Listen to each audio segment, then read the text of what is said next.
तो नमस्कार, मैं राजू मिश्रा सभी लोगों का वेलकम करता हूं इस खास सीरीज में जिसका नाम है वन क्लास वन मॉडल। और हम लोग ने पिछले दो सेशन में मॉडल ए मॉडल बी को क्रिस्पी तरीके से कर लिया रिवीजन। और आज हम करने वाले हैं मॉडल सी का क्रिस्पी तरीके से रिवीजन। इसमें जितने भी चैप्टर हैं उन चैप्टर्स के कॉन्सेप्ट को समझेंगे और करेंगे क्वेश्चंस की प्रैक्टिस। तो कहीं ना कहीं ये सेशन बहुत इंपॉर्टेंट होने वाला आप सभी बैंकरों के लिए। तो पूरा सेशन जरूर देखिएगा। और दूसरी बात, अगर आप इस प्लेटफॉर्म पे नए हैं तो जल्दी से इस प्लेटफॉर्म को कर लीजिए सब्सक्राइब। चलिए सेशन की शुरुआत करते हैं। और आज इस सीरीज में मैं आपके लिए लेके आया हूं चैप्टर नंबर 18 का revision in the form of crispy notes के फॉर्म में। तो अगर आप इस प्लेटफॉर्म पे नए हैं तो जल्दी से इस प्लेटफॉर्म को सब्सक्राइब कर लीजिए। और आज का मुद्दा यही है कि हमें इस चैप्टर को इग्नोर नहीं करना है। मैंने क्लास में भी आप लोगों को बताया था ये चैप्टर बहुत इंपॉर्टेंट है मॉडल सी का। ऐसा पॉसिबल ही नहीं कि एग्जाम में चैप्टर से क्वेश्चन एग्जाम में देखने को ना मिले। तो इसमें से बहुत सारे क्वेश्चन आते हैं, कभी कभी 5 मार्क्स भी क्वेश्चन आ जाते हैं। तो बहुत ध्यान से चीजों को देखिएगा। नाउ अगर हम बात करते हैं when we talk about delivery model और डिलीवरी चैनल, तो एक मिनट दीजिएगा मुझे बस। डिलीवरी चैनल की अगर हम बात करते हैं तो जरा सोचिए कि क्या क्या मीडियम के माध्यम से आप तक हम सर्विस अपनी पहुंचाते हैं एज ए बैंक। तो बहुत सारे मीडियम है, बहुत सारे चैनल है, बस उसी चैनल की बारे में आज हम बात करेंगे। नॉर्मली सबसे पहले आपको इस चैप्टर में एक ग्राफ दिया हुआ है ना। ग्राफ क्या है? तो अगर हम बात करते हैं डिलीवरी चैनल की बात में तो याद रखिएगा ईच एंड एवरी वन। अगर हम बात करते हैं डिलीवरी चैनल में तो एक आपका होता है जिसे हम कहते हैं सर फिजिकल चैनल, यानी ब्रांच की बात हो रही है, या जहां पर हम फिजिकली सर्विसेज को जाके कंज्यूम करते हैं। और दूसरा हमारा है जिसका नाम है इलेक्ट्रॉनिक एंड रिमोट चैनल, जैसे एटीएम हो गया, जैसे इंटरनेट बैंकिंग हो गई, जैसे मोबाइल बैंकिंग हो गई। There are so many channels electronic form में। अब अगर आपने देखा होगा सर ब्रांच और एक्सटेंशन में डिफरेंस क्या होता है, तो ब्रांच में ऐसे बैंक जो है आपको सारी सर्विसेज आप ले सकते हैं जो बैंक आपको देता है। अब क्या होता है, कुछ ऐसी लोकेशंस में हम अपने क्राउड को अलग करना चाहते हैं। अब मान लो हमारे दिन भर में हमारे 100 कस्टमर आए और उन 100 कस्टमर में से हमारे पास 20 कस्टमर वो आ रहे हैं जो बस ओनली पासबुक प्रिंट करा रहे हैं। क्यों ना उसको हम पासबुक कियोस्क बैंकिंग के पास भेज दें। तो जब भी बात होती है एक्सटेंशन, नाम एक्सटेंशन, तो यहां पर हमेशा याद रखिएगा कि यहां पर हमेशा लिमिटेड जो काम होगा वही होगा। यानी बैंक अपनी सारी सर्विसेज आपको कभी भी एक्सटेंशन काउंटर पर नहीं देता है। अब हम ब्रांच को हमेशा कहते हैं कि branch is called primary direct channel. ऐसा क्यों कहते हैं जरा समझना। वाई वी कॉल ब्रांच को हम लोग क्यों कहते हैं प्राइमरी डायरेक्ट चैनल, इसके रीजन मैं आपको बताता हूं। थोड़ा सा छोटा कर लूं अपने आप को तो कंटेंट आपका हाइड नहीं होगा। नाउ अब मैं छोटा क्यों कहता हूं उसके पीछे रीजन क्या है, सॉरी छोटा नहीं, प्राइमरी क्यों कहते हैं जरा समझिए। आपके ब्रांच में जब हम जाते हैं सर्विस लेने तो टेंजिबल और इनटेंजिबल दोनों तरह की सर्विसेज आप हमें देते हैं। मैंने पासबुक देखा, ये आपका टेंजिबल हो गया। मैंने इंटरनेट बैंकिंग यूज की, ये आपका इंटेंजिबल हो गया, है ना। और जब भी हम अपने ब्रांच में कोई जाके काम करते हैं ना कहीं आई फील कॉन्फिडेंस आता है कि यार कुछ भी गलत होगा सामने बीएम सर तो बैठे हैं, वो सही कर देंगे। किसके माइंड में? कस्टमर के माइंड में। कि हम सिर्फ ओनली नॉट फिजिकली आपके साथ इन्वॉल्व हैं, यानी हम आपके साथ फिजिकली इन्वॉल्व नहीं हैं, बट ऑल्सो हम आपके साथ फील करते हैं सर्विसेज को। एक्सपीरियंस एट द ब्रांच, वो बैठो काउंटर पे जाके फॉर्म भरना, ये क्या मोबाइल बैंकिंग में हो पाता है? क्या इंटरनेट बैंकिंग में हो पाता है? नहीं हो पाता। तो personal at the branch relate to the customer of the transaction. हम कभी कभी ऐसा भी होता है कि जैसे मेरे घर के पास कोई ब्रांच है, हम अगर लगातार वहां पर जाते हैं तो एक रिलेशन क्रिएट हो जाता है हमारे बीच में। एंड कम्युनिकेशन हैपन जो होता है ये होता है directly with the bank staff and better understanding of the services expectation are achieve from both the customer and the bank and. हमसे उनको बेनिफिट होता है, उनसे हमको बेनिफिट होता है। और जब भी हम किसी स्टाफ को देखते हैं तो मैंने पहले ही बोला कि बॉन्डिंग रिलेशन हो जाता है विद द बैंक स्टाफ के साथ, विच turn in the call loyalty factor. जैसे मैं गया रोज, मेरा बैंक में करंट अकाउंट है, मैं जाके रोज पैसा जमा करता हूं, तो आप क्या सोचोगे यार, कहीं ना कहीं एक रिलेशन क्रिएट हो गया, तो हम आपके साथ और भी सर्विसेज कंज्यूम कर सकते हैं, है ना। इट इज कॉल, ये क्यों ऐसा है, it is call loyalty factor. अब अगर मुझे मान लो कार लोन लेना होगा तो मैं बाकी दूसरे बैंक में थोड़ी ना जाऊंगा, मैं जानता हूं आपको। ये लॉयल्टी फैक्टर डेवलप होता है ब्रांच में, ये ऑनलाइन बैंकिंग में नहीं होता है। तो इसीलिए हम लोग हमेशा जो ब्रांच है ना उसको हम हमेशा कहते हैं primary direct channel. Now point number 2, आज के डेट में एक नया कॉन्सेप्ट डेवलप हो गया है जिसे हम कहते हैं पर्सनल बैंकिंग ब्रांचेस। ये क्या होता है सर? वो जमाना गया जब एक ही ब्रांच में आप सब कुछ ऑप्शन देते थे। Now concept of branch has move from A plane vanilla, जहां भी देखिएगा लिखा हो प्लेन वनीला, इसका मतलब क्या होता है पता है? It is called simple. It is called simple यानी कि simple approach refer to relatively small simple derivative financial instrument to more specialized approach over the year। यानी एक ही दुकान में सारा सामान नहीं मिलता, अब हर दुकान स्पेशलाइज ही दुकान हो गई है। यानी कि जैसे कॉर्पोरेट ब्रांच अलग अलग हो गए हैं, एसएमई ब्रांच अलग अलग हो गए हैं, एग्री फाइनेंस ब्रांच अलग हो गए, मतलब जिससे हर काम टाइट पर पूरा हो पाए। जैसे हम एक ही आदमी से सारे काम करवाते हैं तो क्या होगा, उसकी एफिशिएंसी डाउन हो जाएगी और हमारा हो सकता है कि काम टाइम पर पूरा ना हो। सो इसीलिए institute of one shop for all branch design has move, specialised branch की तरफ आज के डेट में सभी लोग मूव कर चुके हैं। Now clear? जैसे आज की डेट में देखो हर बैंक में स्टार्ट हो गया होगा लोन को लेकर specialised retail asset processing centre, यानी जहां पर सिर्फ लोन को ही देखा जाता है, तो लोन जल्दी वहां पे सैंक्शन होते हैं, जल्दी वहां डिसबर्स होते हैं। और इस सब का ऑब्जेक्टिव ना एक ही है। क्या है ऑब्जेक्टिव? कि भाई टर्न अराउंड टाइम पर चीजें काम हो पाए, यानी कि हर चीज का टाइट होता है ना, 2 दिन में 3 दिन में वो चीजें हो पाए। ये बेनिफिट हुआ किसके आने से? जिसका नाम है पर्सनल बैंकिंग ब्रांचेस। ना एक बहुत प्यारा सा कॉन्सेप्ट है आपके इस पेपर में जिसका नाम है बीसीबीएफ। सर बीसीबीएफ क्या होता है? बेसिकली 2006 में आरबीआई ने एक इनिशिएटिव लिया कि एक आम आदमी को हम बैंक से कैसे जोड़ें, that is a part of financial inclusion. अब हर जगह ब्रांच तो ओपन नहीं किया जा सकता है, तो इसीलिए क्या किया गया, एक पर्सन असाइन किया गया जिसका नाम था बीसी, जिसको कहा गया कि सर मैं सारे काम कर सकता हूं, that is called business correspondent इसको कहते हैं। और एक उसी का छोटा भाई जिसका काम है ओनली फैसिलिटेट करना। क्या फैसिलिटेट करना? इंफॉर्मेशन को फैसिलिटेट करना। ठीक है, तो इसका बेनिफिट क्या हुआ कि जहां पहुंचे बैंक नहीं पहुंच पा रहा वहां पर ये पहुंच जा रहे बहुत इजी वे में। So as per RBI guideline जो बीसी हैं उनको अलाउ है कि आप कर सकते हैं ट्रांजैक्शन, यानी आप पैसा विड्रॉ भी करवा सकते हैं, आप लोन अलाउ भी करा सकते हैं, आप चेक विड्रॉ भी कर सकते हैं। बट जो बीएफ है उनका काम है थोड़ा सा कम, सुना होगा आपने गांव में बैंक मित्र।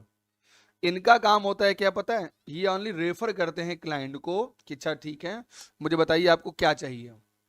अच्छा आपको लोन चाहिए, आपको अकाउंट ओपन करना है, आप यहां चले जाइए, ये रेफर करते हैं। यानी कभी भी बीएफ जो है वो कोई भी ट्रांजैक्शन कर नहीं सकता है। ठीक है, कभी भी not allowed to personally do transaction just like a BC. अब एक बड़ा प्यारा सा कॉन्सेप्ट है इसमें कि सर इसके आने से क्या बेनिफिट हुआ, कोई एग्जांपल जरा समझिएगा। जरा इमेजिन करिए, इसका आने का पर्पस क्या था कि जहां पर ब्रांच नहीं है हम वहां पहुंच जाए, यही था पर्पस।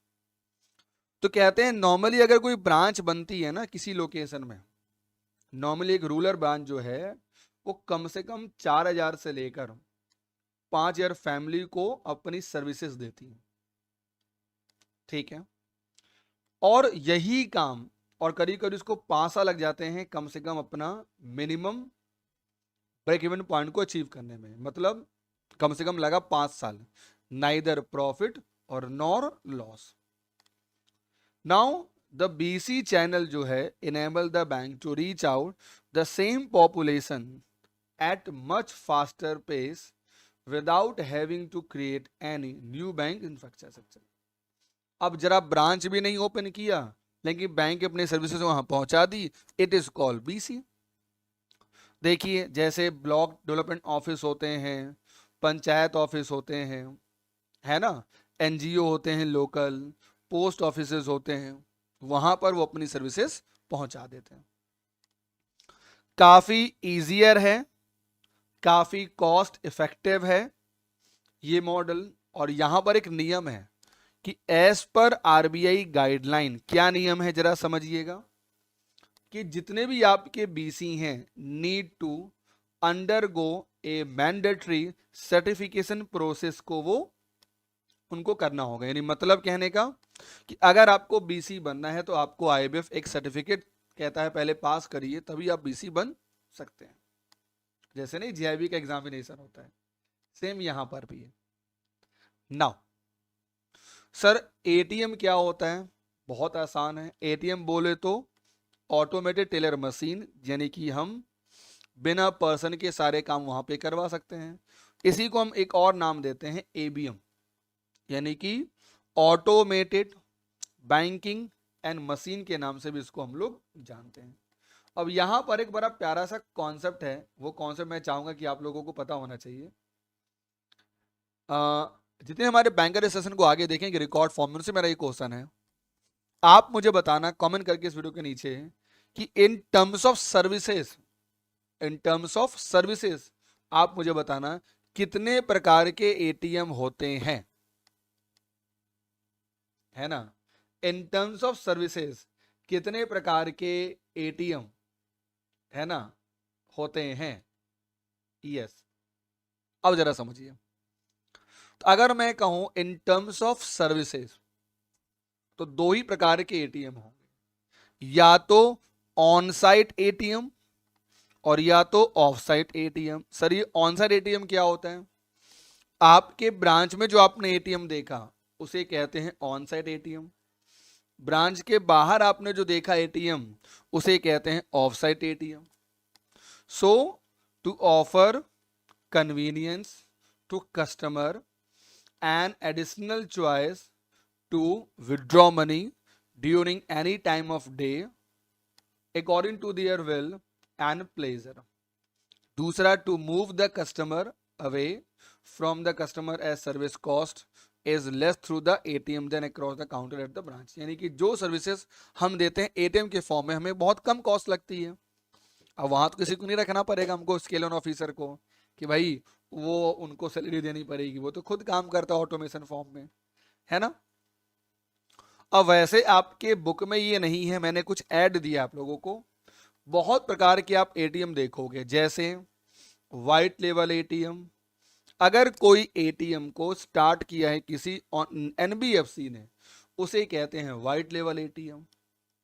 अब आप देखते होंगे ब्राउन लेवल एटीएम क्या होता है सर, तो नॉर्मली इंडिया में 99% जो एटीएम है वो ब्राउन लेवल एटीएम है। मीन्स व्हाट, उसमें बैंक का लोगो रहेगा ओनली, उसका कैश डिस्पेंस जो डिस्पेंस सिस्टम होता है या जो नेटवर्किंग, बस वही बैंक देखती है। बाकी मशीन काम कर रहा है कि नहीं, एसी काम कर रहा है कि नहीं, वो सारा देखती आउटसोर्स एजेंसी देखती है। तो it is called brown level ATM. अब मान लो एक होता है ग्रीन लेवल एटीएम, कि सर इस एटीएम का पर्पस ओनली किसानों के लिए, यानी किसान क्रेडिट कार्ड हो गया, क्रॉप लोन्स हो गए, बस वही वहां पर अप्लाई होंगे। एक होता है सर ऑरेंज लेवल एटीएम, यानी जिस एटीएम का यूज हम कर सकते हैं only for the purpose of trading shares के लिए। एक होता है सर येलो एटीएम, यानी जैसे इस एटीएम से हम ई कॉमर्स की चीजें कर पाएंगे। और एक होता है पिंक लेवल एटीएम, मतलब इस एटीएम को ओनली फीमेल ही कंज्यूम कर पाएंगी, यूज कर पाएंगी, यानी कि फीमेल रिलेटेड सर्विसेज जो हैं आप यहां यूज कर पाएंगे।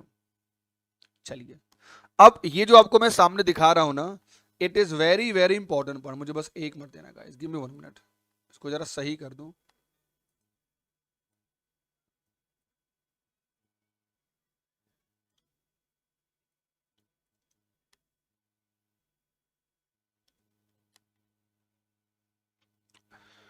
ये जरूर एग्जाम में आएगा, ये एग्जाम में जरूर आएगा, पहले समझ लीजिए क्या है।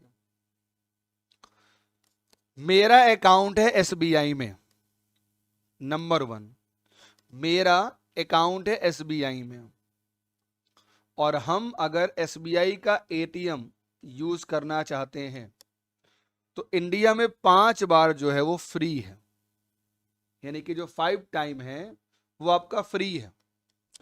दूसरा क्लॉज, अगर इंडिया में मेरा अकाउंट है एसबीआई में, एग्जांपल ले रहा हूं बैंक का, तो हम पीएनबी का अकाउंट जो है वो यूज कर सकते हैं, वो भी 5 बार फ्री है।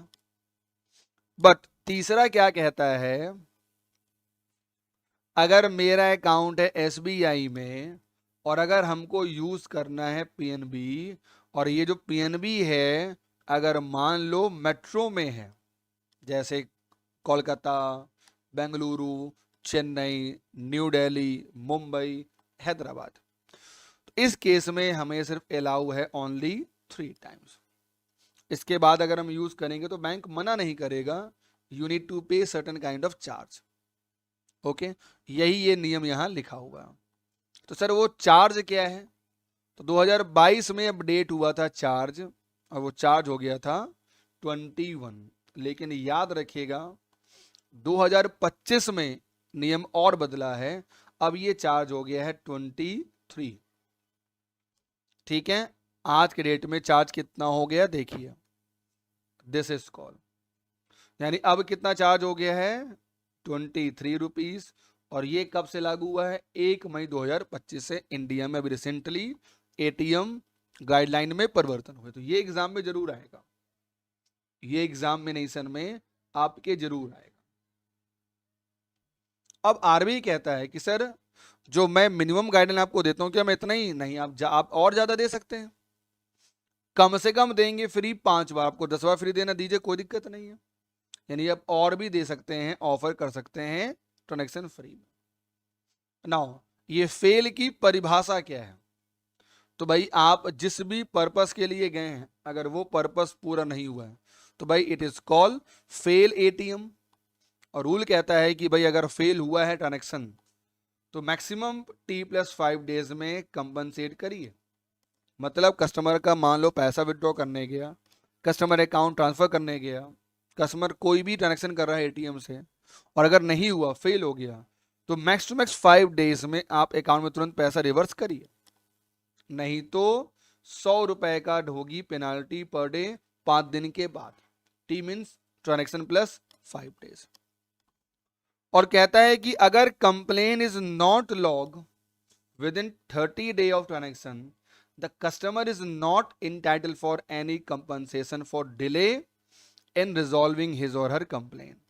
यानी आपको कुछ अगर ऐसा लगता, नॉर्मली ऐसा होता नहीं है, अगर ऐसा लगता तो you should be complain to the bank, sir मेरा ये काम नहीं हुआ, तो भाई आपको 30 दिन के अंदर में आपको रिजॉल्व हो जाएगा मैक्स टू मैक्स। ठीक है, हाँ, अगर जो कंपनसेशन अगर आपने कंप्लेन नहीं भी किया तो जो बेसिक रिवर्सल पैसा अकाउंट में आना वो आएगा ही आएगा। कुछ अगर एड ऑन है, कुछ कंप्लेन खास है, तो आपको 30 दिन में कंप्लेन कर देना है मैक्स टू मैक्स में।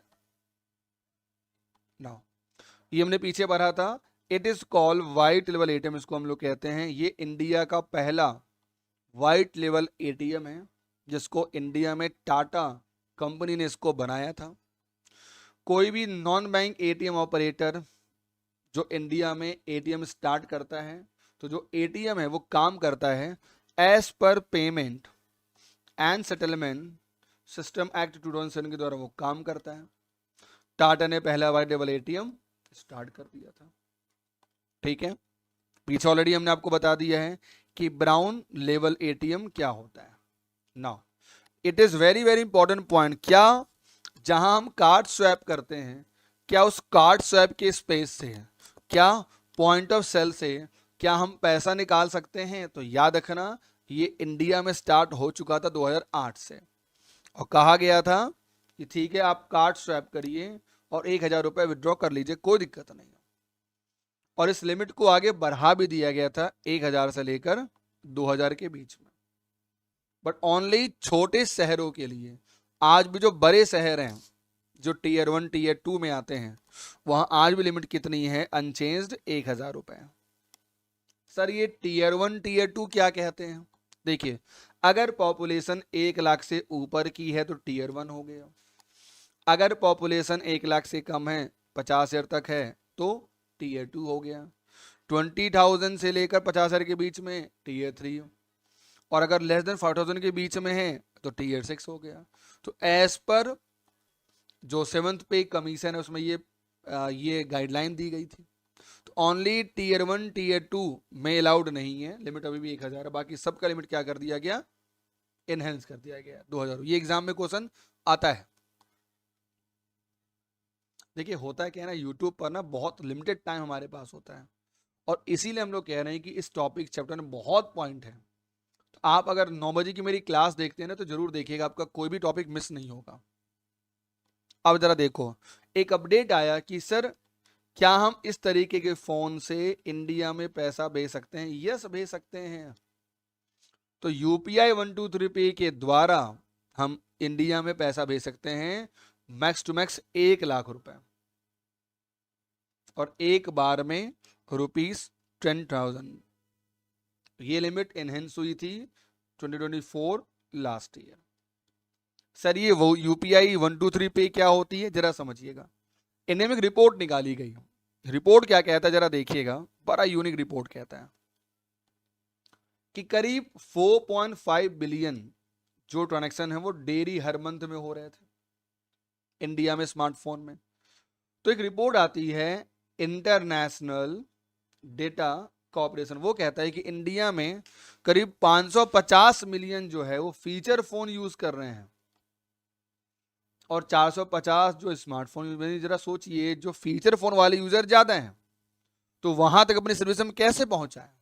तो उसको देखते हुए एनपीसीआई यानी बोले तो इंडिया का अम्ब्रेला ऑर्गेनाइजेशन ने जो स्टार्ट किया एक सेवा यूपीआई 123 पे, और कहा कि आप बहुत आराम से यूपीआई ट्रांजैक्शन कर सकते हैं। इसे लॉन्च किया गया 8 मार्च 2022 को माननीय श्री शक्तिकांता दास जी के द्वारा, जो कि आरबीआई के गवर्नर थे। अब कहता है कि इसमें क्या होता है, सिंपल सा, आप एक फीचर फोन यूजर हैं, आप यूपीआई पेमेंट सर्विस यूज करिए, है ना अपने, और इसमें कोई नीड भी नहीं कि आपको नेट चाहिए। तो हम यूपीआई 123 पे को 4 तरीके से यूज कर सकते हैं। पहला, हमने आईवीआर पे कॉल कर दिया, इंटरेक्टिव वॉइस रिस्पॉन्स, या जैसे नहीं गूगल ऐप होता है, सुना होगा आपने, फोन ऐप होता है, उसी प्रकार यूपीआई 123 पे के लिए गपशप ऐप होता है। तो यानी कि आप ऐप के द्वारा भी यूज कर सकते हैं इसको। तीसरा, आप मिस कॉल दे दीजिए और फिर दोबारा कॉल आएगा, आप ऑनबोर्ड करिए और काम करिए, यानी कि मिस कॉल बेस अप्रोच भी है। और उसके बाद एक आता है आपका tap and do the payment, इसको कहते हैं प्रॉक्सिमिटी साउंड बेस पेमेंट। तो तीन तरीके से आप यूपीआई 123 पे को यूज कर सकते हैं। पहला क्वेश्चन आपके सामने है, बहुत ही प्यारा क्वेश्चन है, यू नीड टू आंसर। बताइए,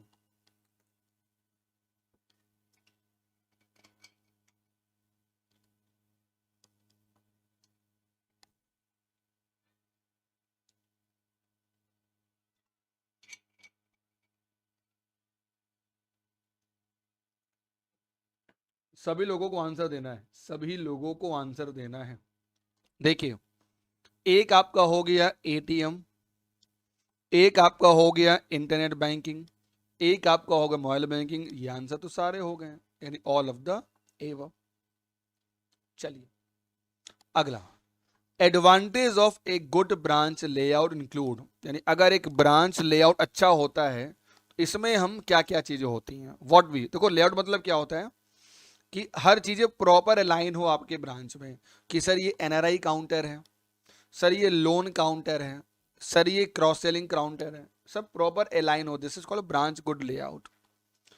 तो प्रमोट होती है efficiency, it will ensure smooth flow of services, या इंटरनल कम्युनिकेशन है ना, increase thereby facilitate better coordination among the staff resulting in better customer services, provide a comfortable and congenial environment and serve as an image building tool for the bank।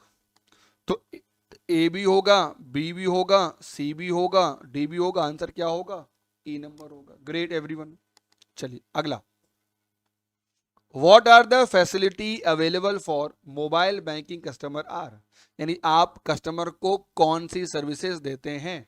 You need to answer. तो पहला भाई हम कहीं भी use कर सकते हैं banking को, दूसरा इजी ऑपरेशन है, तीसरा हम बिल को खुद से पे कर सकते हैं, है ना, हम फंड को कर सकते हैं ट्रांसफर। तो आंसर क्या होगा, all of the above.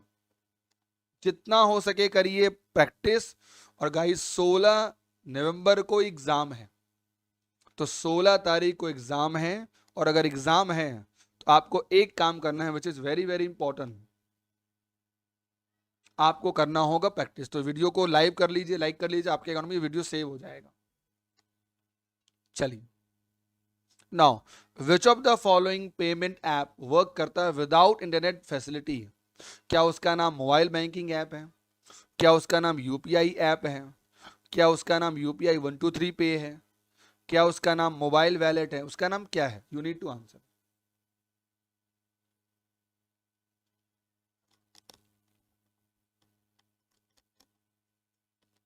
Now तो भाई इसका आंसर सी होगा। Now what does securitisation mean, securitisation मतलब क्या होता है, disposal of securities towards recovery of loan overdue, या pooling individual loans and selling as a package, या trading in securities and other market instrument, या issue new securities for a bank to raise money for lending. क्या होगा answer. तो देखिए sir बिल्कुल आसान तरीके से याद होगा, हमने टॉपिक पढ़ा था इसको, कि जब हमें कोई लोन बेचना है या हमें कैश की रिक्वायरमेंट है तो हम क्या करते हैं, हम सिक्योरिटीज को लेते हैं और बेचते हैं स्पेशल पर्पस व्हीकल को, क्योंकि हमें कैश मिल जाए। इसी को कहते हैं पूल करना हमारे लोन को और बेच देना एज ए पैकेज। अब जरा इस क्वेश्चन को देखिए, बड़ा प्यारा क्वेश्चन है आपके चैप्टर नंबर 17 का। आपको अरेंज करना है प्रोसेस ऑफ मार्केटिंग को। तो पहला ऑप्शन क्या है कि बताना है आपको कि सीक्वेंस बताना है आपको। 4 स्टेज होते हैं। An organisation answer like who, where, when and how for the offering. दूसरा, the organisation primary focus on, define the strategy, business unit, goal. तीसरा कहता है कि an organisation perform the job of regulating its goal by audit, measure, evaluate and acting upon the defined parameter. और fourth कहता है an organisation focus on analysing the market and marketing environment in which it would B introducing its product. Answer क्या होगा बताइए जल्दी से। Yes, you need to answer. Answer क्या होगा, तो इसका आंसर होगा आपका सी नंबर। कैसे जरा समझिए।